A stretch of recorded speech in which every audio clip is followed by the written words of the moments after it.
Hello. Long time no see. Yeah, okay. Hi, welcome back. I'm welcoming myself back on this journey of documenting my life and what's going on. So, a lot to catch up on. The first thing that is different is my hair is purple now. It was blue last time. It is purple now.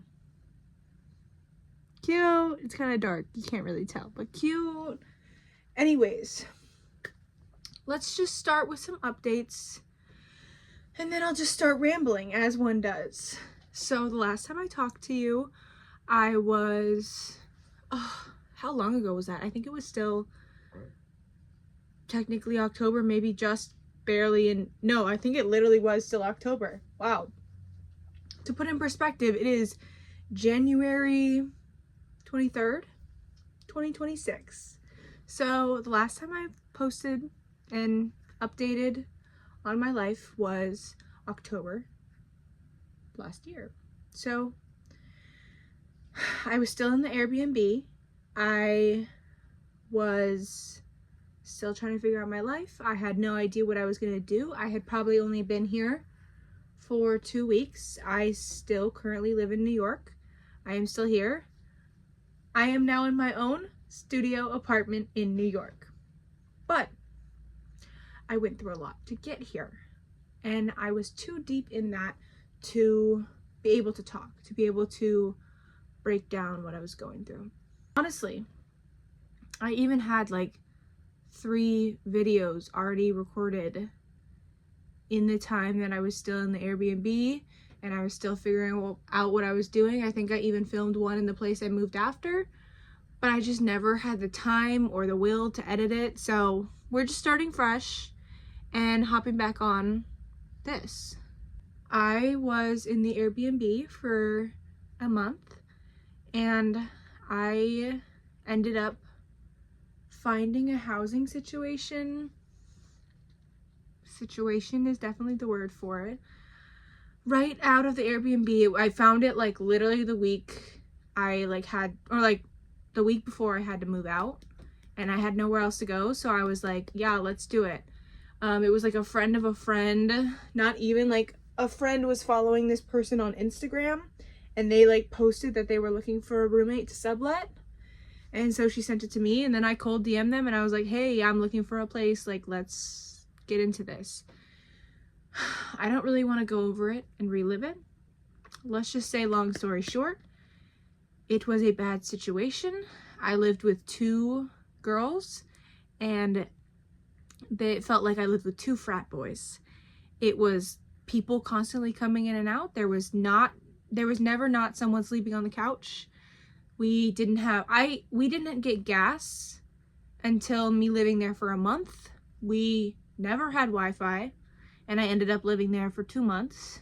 Never had Wi-Fi once. I was watching everything on my phone just because they never set it up.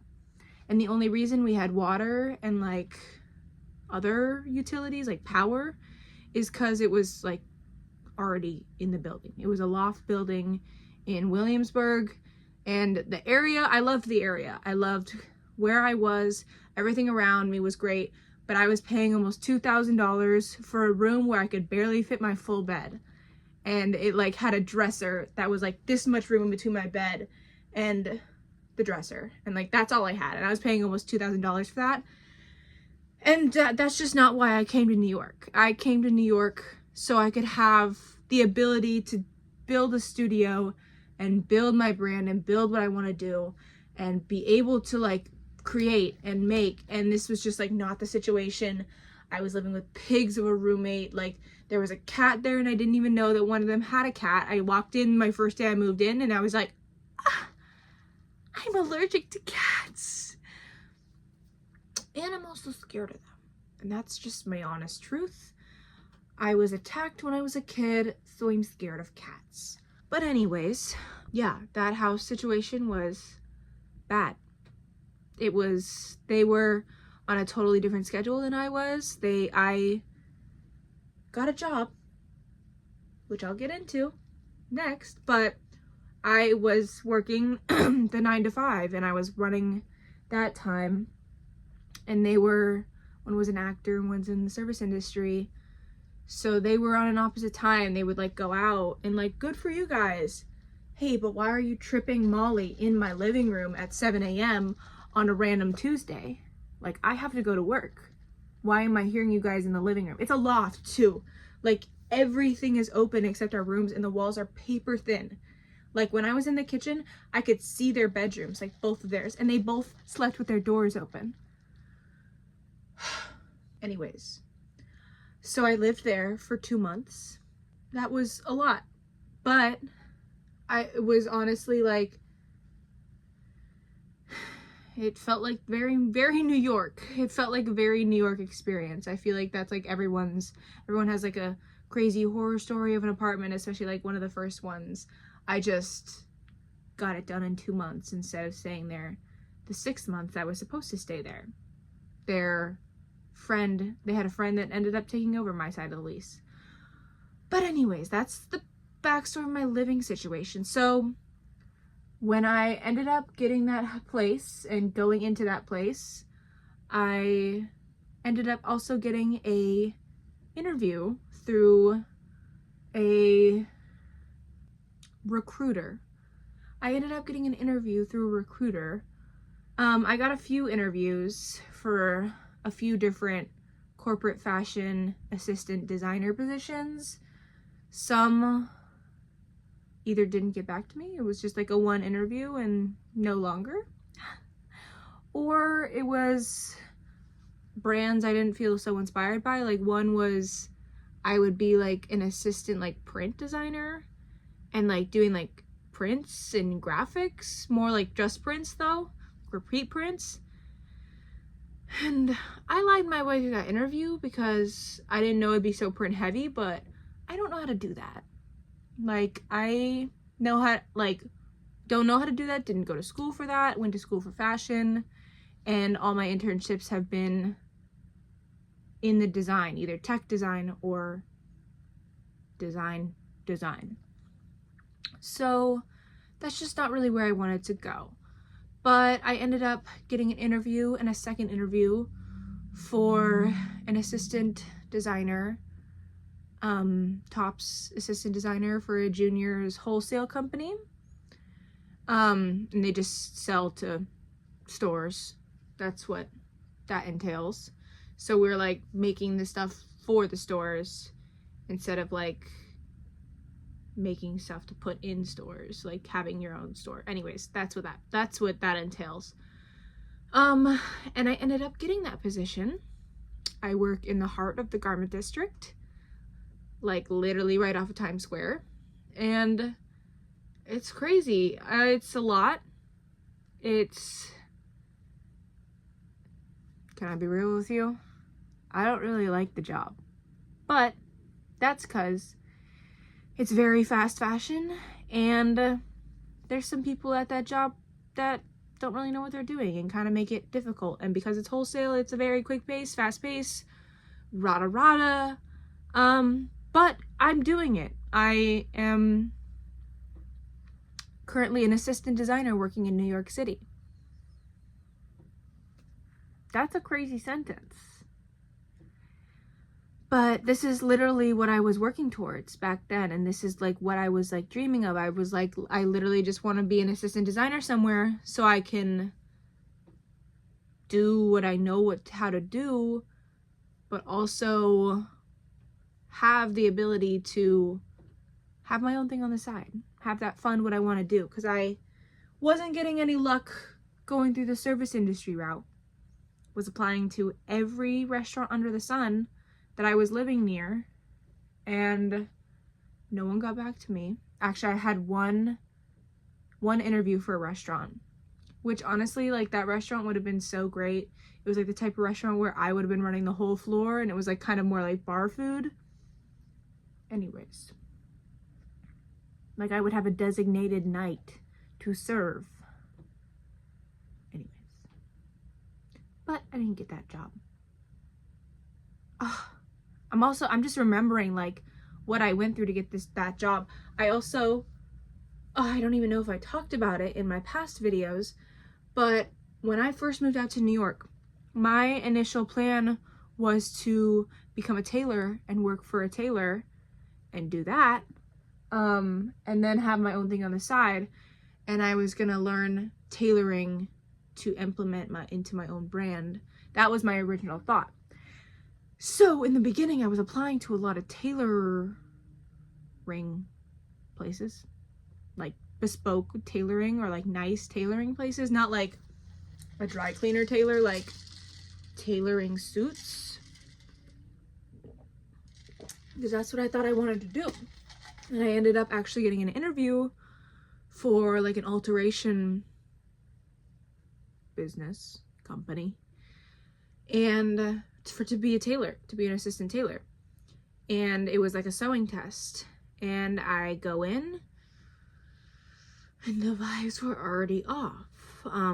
Someone I went to school with was already there, and that was just like a shock, just a surprise to see someone I went to school with in that room. I was like, whoa, hi. But I interviewed as a men's tailor because that's what I like to design in, menswear. So they like gave me a suit jacket with all the things pinned, and they were like, do the alterations. Whew. I'm like literally getting flashbacks thinking about it. I was so out of my league. Like, I know how to fix stuff and tailor stuff to an extent, but a suit jacket is a whole nother beast.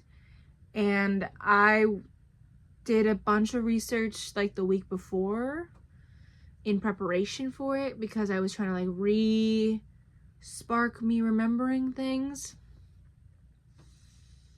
And I was trying my best to fake it till you make it. But good God, did I fail that interview. That jacket was hacksawed. I was out of my league. Didn't know what I was doing.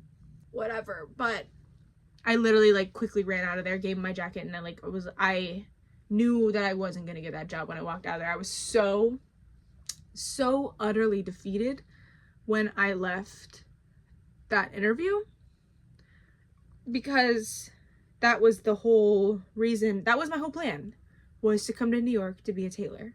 I am not cut out to be a tailor, at least at this level, at what I was doing. I'm not cut out to be that level of a tailor that I want to be. And I had to start from square one. I had to reapply to a bunch of different, more restaurant jobs. And then I was like, okay, realistically, if I want to not do serving, because none of these restaurants are getting back to me, and I don't even know where to find a restaurant because I don't have a permanent living situation, other than in the city, obviously, which none of them were getting back to me. It is what it is. I was so majorly defeated and like didn't know where to go next. So I ended up realizing that the only way I could not be forced to be in the service industry or out on my ass was to try to go back into corporate fashion. I've had 2 internships in corporate fashion, and they were for very much like surfer junior brands because they were in California. But so my like experience was like juniors and tops. So all that to say, one of the many things I applied to after that bad interview, because that was like the first interview I got after applying to a bunch of different places. That was like the first place that got back to me. All that to say, I ended up interviewing for this juniors tops position at this wholesale place. They offered me the job. It's on salary. It has some benefits. It's experience. I'm learning things. But it is definitely a first job. Let's just say that. So, really in the weeds with that right now. But, okay, I'll go back to where I am right now. I'm still giving the update. I haven't haven't even thought retrospectively yet. I'm just giving you the update of what's going on. But that's okay. This is just going to be a lengthy video because I just have a lot to update you on. I haven't talked to you. I haven't talked to myself, you, out loud like this. Whatever this is, my video diary that this is. I haven't talked to it since October. And I literally feel like such a different person since then.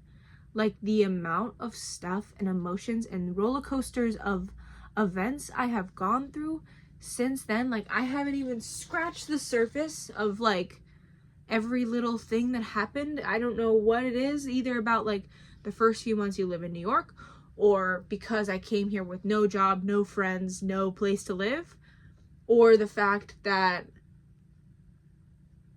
did I say that this is just New York? I might have. I don't remember. But I just feel like such a changed person.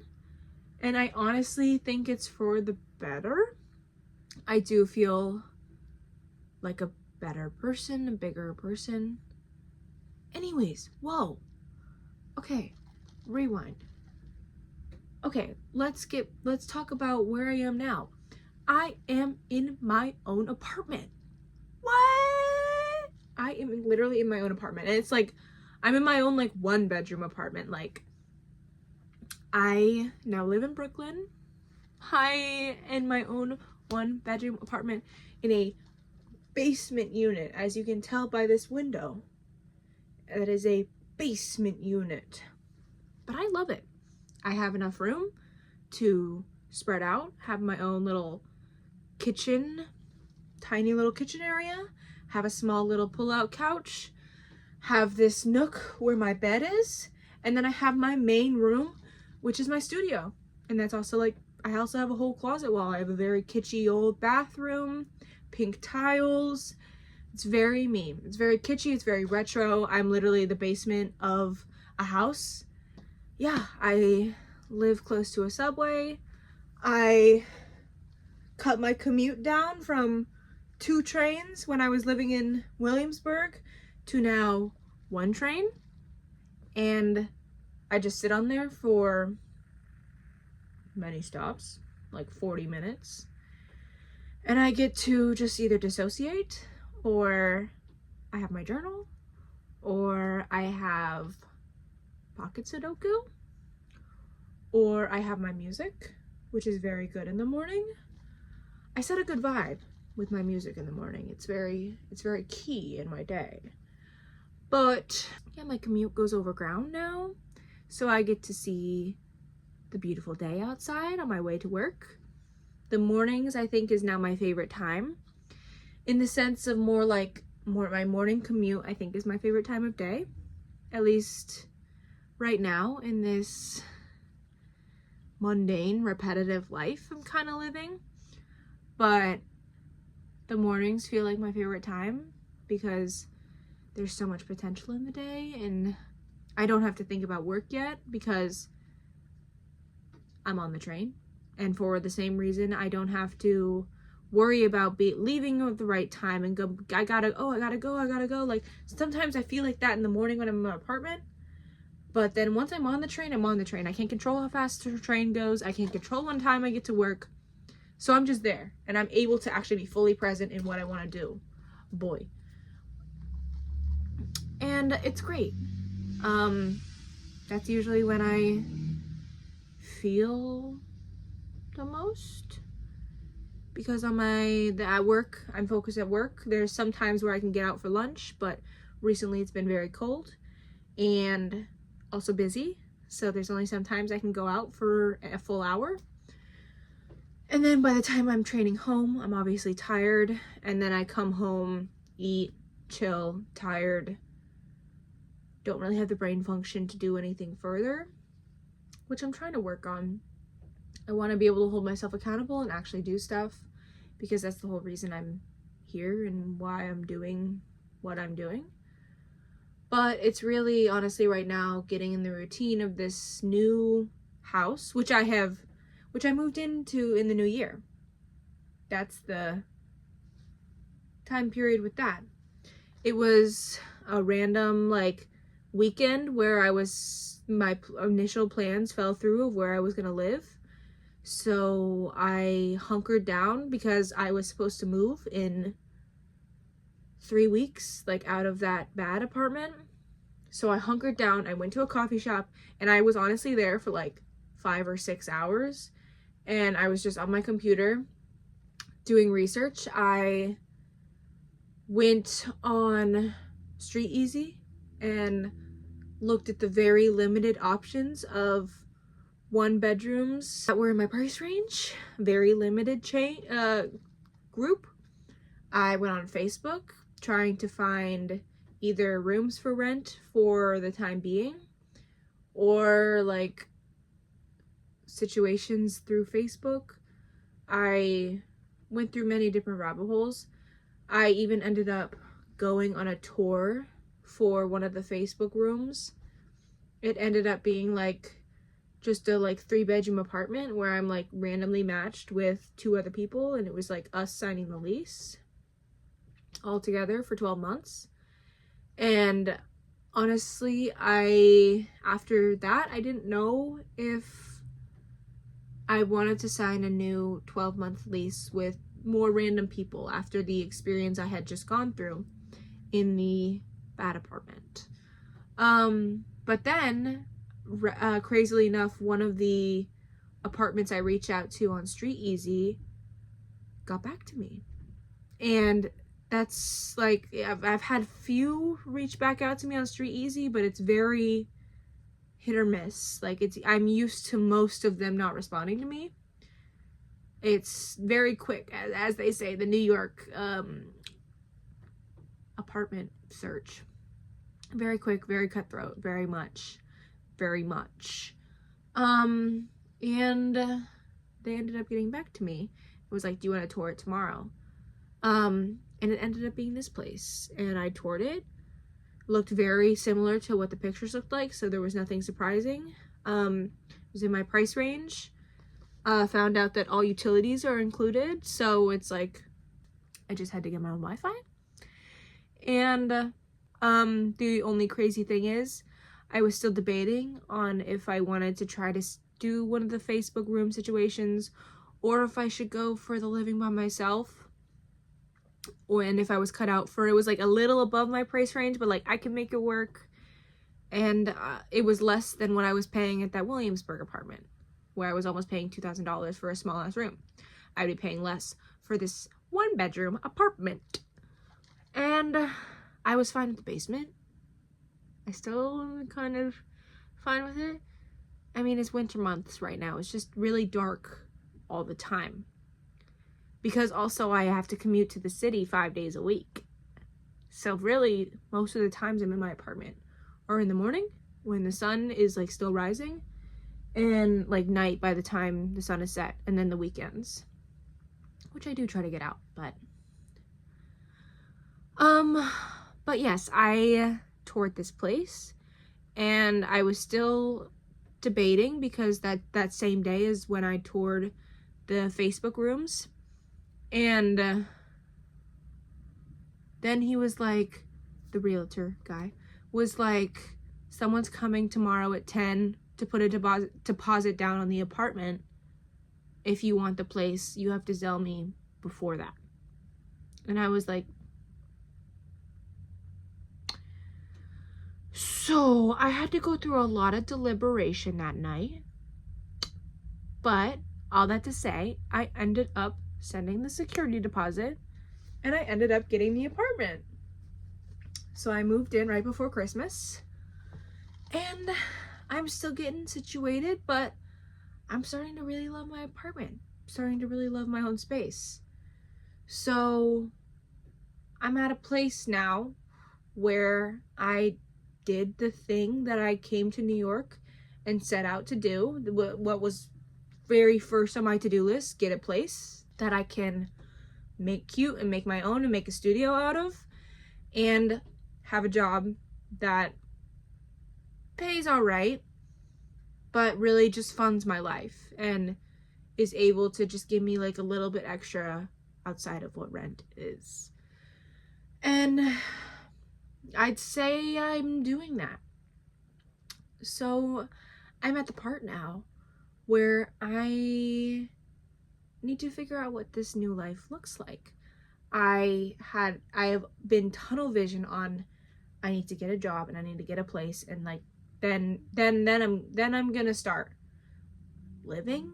I think then the next thing, that's all I need to I kept thinking that's all I need to focus on, that's all I need to do, and then things will work out. But I am now on the other side of that, of I have a job, a good enough job for now. We'll see about that. I don't know, thinking about it. And I have an apartment that I'm getting situated on. It has its kicks, it has its quirks, but I'm starting to really like it. So now it's about finding out what this new life is. It's very daunting, the openness of the future and what to do next, because it has always been, I need to focus on getting a job, I need to focus on getting an apartment, I need to focus on this small goal that is within the next few months. Now it's like I need to figure out what I want to do and be in life, and the weight of that is just like, sometimes it's like almost too much, but I'm trying to figure out what that looks like. I think I've come to terms with that just this winter time is just going to be really me focusing on rekindling that flame of being a creative and making it a practice in what I'm doing, and creating the things that I've been wanting to create so much of, because I do feel more connected to my creativity here in New York, in the city, and I feel more connected to what I want to do. Things feel more accessible. I feel like I can do it. So I think this is the time to focus on that and focus on what I want to do and who I want to be, because there's this like voice in me that's like, oh, what about going out, and what about you need to like meet people, and you need to see things, and you need to like get friends because you don't have any. You don't have any in the city. I have many. I have some back where I was, but yeah. And it does feel lonely and daunting a lot of the time, but these months have really been about being able to be alone with my own thoughts and being able to move past the uncomfortability of being alone with my thoughts for so long. Because yes, New York is busy and crazy and it's the city that never sleeps, rah! But like, you do a lot of stuff alone, and you are alone. Like, everyone is like there, but you are alone in like your experience and what you're doing. That's a thing about New York, is you get a lot of feelings of Sonder as well. You see life unfold before your eyes, and it gives you a new outlook on your life and your problems and what they mean and what everything fucking means in the grand scheme of things. But yeah, that's one of my favorite things in the city and about the city, is that you see so much happen before your eyes. It's like you're seeing poetry unfold before you. It's like you're seeing humanity unfold into new levels. I don't know, but it is one of my favorite things to do, is just to witness humanity and witness humans being humans. It's beautiful, and which I think is another reason why I've found my creative spark again, is the visual poetry that goes around me every day. I don't even know if I'm making sense, but it feels good. It feels right. So keep going with it. That's my vibe. But yeah. So that's my feelings right now. I am trying to figure out what my life means. just super light stuff. But really, I'm trying to figure out what feels good and how to listen to what I want to do. And diving into my creative practice and hopefully coming out the other end better. I don't know, but I would like to start doing this again now that I'm in more of a stable position of my life, more than now that I'm on stable footing and I'm in an okay place. I feel more okay than I did. So I think I've said all I want to say, but that's it. Talk to you later.